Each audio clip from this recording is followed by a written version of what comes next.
আসসালামু আলাইকুম প্রিয় দর্শক, আপনারা কেমন আছেন? আশা করি ভালো আছেন। আপনাদের সামনে আরেকটি গুরুত্বপূর্ণ নিউজ নিয়ে হাজির হলাম। ডাক্তার শফিকুর রহমান বললেন, এই নির্বাচন কি শেষ নির্বাচন নাকি? আরও তো নির্বাচন আছে। তো সরকারকে কথা বললেন ডাক্তার শফিকুর রহমান। তো প্রিয় দর্শক, ভিডিওটা দেখলেই পুরো কথা আপনারা বুঝতে পারবেন যে উনি কি বললেন।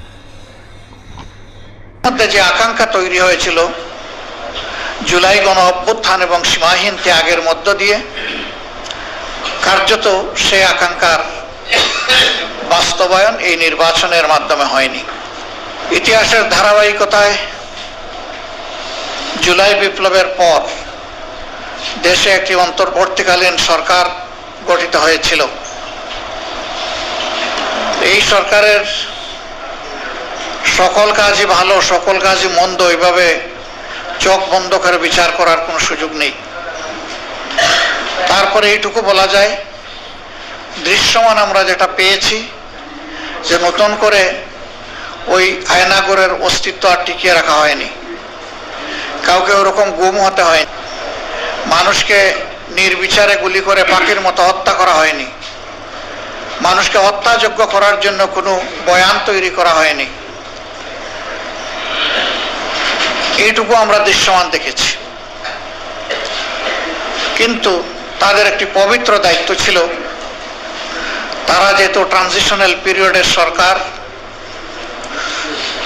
পাওয়ার ট্রান্সফারটাকে তারা স্বচ্ছ এবং গ্রহণযোগ্য করা ছিল তাদের দায়িত্ব। কার্যত এই দায়িত্ব তারা পালন করতে পারেননি, এই দায়িত্বে পালনে তারা ব্যর্থ হয়েছে।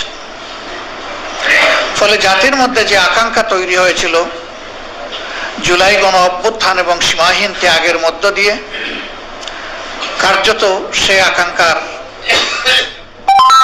নির্বাচনের মাধ্যমে হয়নি। কেন হয়নি তা আপনাদের সামনে পরিষ্কার। এই নির্বাচনকে সুষ্ঠু হতে দেওয়া হয়নি। এখানে ব্যাপক ইঞ্জিনিয়ারিং করা হয়েছে। ইন্টারিম গভর্নমেন্টের একজন উপদেষ্টার মুখ থেকেই তার স্বীকৃতি এসেছে, তিনি প্রথম রাজসাক্ষী। প্রফেসর ডক্টর ইউনূস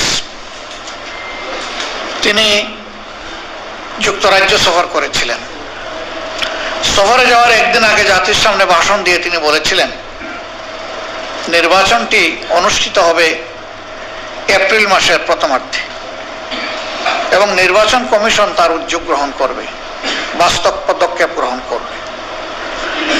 তিনি গেলেন, সেখানে বর্তমানে যিনি প্রধানমন্ত্রী, তখন তিনি জাতীয়তাবাদী দলের ভারপ্রাপ্ত চেয়ারম্যান ছিলেন, তার সাথে বসলেন। বসে তিনি দেশে না এসে তার পক্ষ থেকে সেখানে একটা জয়েন্ট প্রেস স্টেটমেন্ট করা হলো। তিনি যে ঘোষণা দিয়ে গেলেন মাত্র 4 দিন আগে, এটিকে বদলে দিয়ে তিনি বললেন যে এই নির্বাচন ফেব্রুয়ারির প্রথমার্ধেও হতে পারে। আমরা এটা তখনই প্রতিবাদ করেছিলাম যে বিদেশের মাটিতে বসে দেশের নির্বাচনের ডেট কেন ঘোষণা করতে হবে। 2 নম্বর, বিএনপি একমাত্র স্টেক হোল্ডার নয়, এখানে আরো নিবন্ধিত তখন 39টা বা 41টা দল ছিল। তাদের সাথে বিভিন্ন পর্যায়ে অন্তর্বর্তীকালীন সরকারের প্রধান বসেছেন, তার উপদেষ্টারা বসেছেন, কথা বলেছেন। এই সব কিছুর পরেই তো তিনি একটা ঘোষণা দিয়ে বিদেশ গিয়েছিলেন। তিনি কারোর সাথে কথা না বলে শুধু একটা দলের নেতার সাথে কথা বলে সেটা কেন বদলাতে যাবেন? এইটাকে আমরা একটা অসুস্থ প্র্যাকটিস বলে উল্লেখ করেছিলাম এবং বলেছিলাম যে তিনি একটা ভুল বার্তা জাতিকে দিয়ে এসেছেন। তারই ধারাবাহিকতায় নির্বাচনী ইঞ্জিনিয়ারিং হয়েছে। এখন শুধু বিগত ইন্টারিম গভর্নমেন্টের উপদেষ্টাই নয়, বরঞ্চ স্বয়ং সরকারেরই একজন প্রতিমন্ত্রী তিনিও বলে ফেলেছেন যে আন্দোলন করেছে ছাত্র যুব সমাজ, আমরাও ছিলাম, তবে প্রফেসর ডক্টর ইউনূস ক্যাপ্টেনের হাতে যুক্তরাজ্যে গিয়ে তিনি ট্রফি তুলে দিয়ে এসেছেন।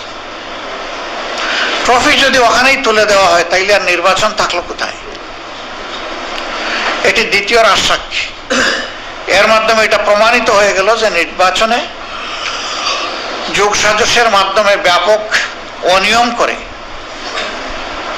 জনগণের প্রত্যাশার কবর রচনা করা হয়েছে। দুটি ভোট একই দিনে একই সাথে অনুষ্ঠিত হয়েছে, দুইটি ব্যালটে, পৃথক ব্যালটে। একটি ভোট ছিল জাতীয় সংসদ সদস্য হিসেবে যাকে তারা নির্বাচিত করবেন, আরেকটি ভোট ছিল গণভোটে হ্যাঁ বা না।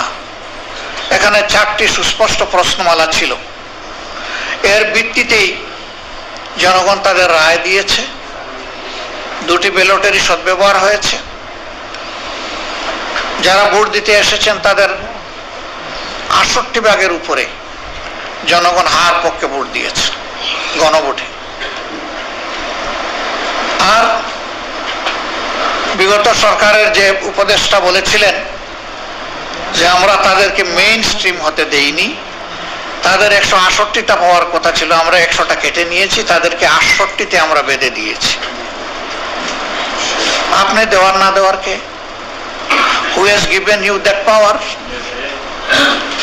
এটা চরম লজ্জাজনক, কিন্তু সত্য চাপা থাকে না, বের হয়ে আসে।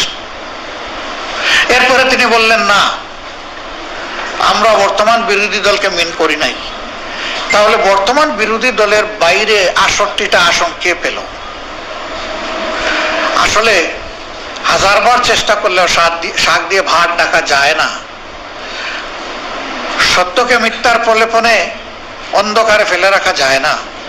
সত্যের আলো বের হয়ে আসে, এটি বের হয়ে এসেছে। ইতিহাস হয়তো একদিন এই নির্বাচনের পোস্টমর্টম করবে, সেদিন আরো চুলচেরা অনেক জিনিস বের হয়ে আসবে।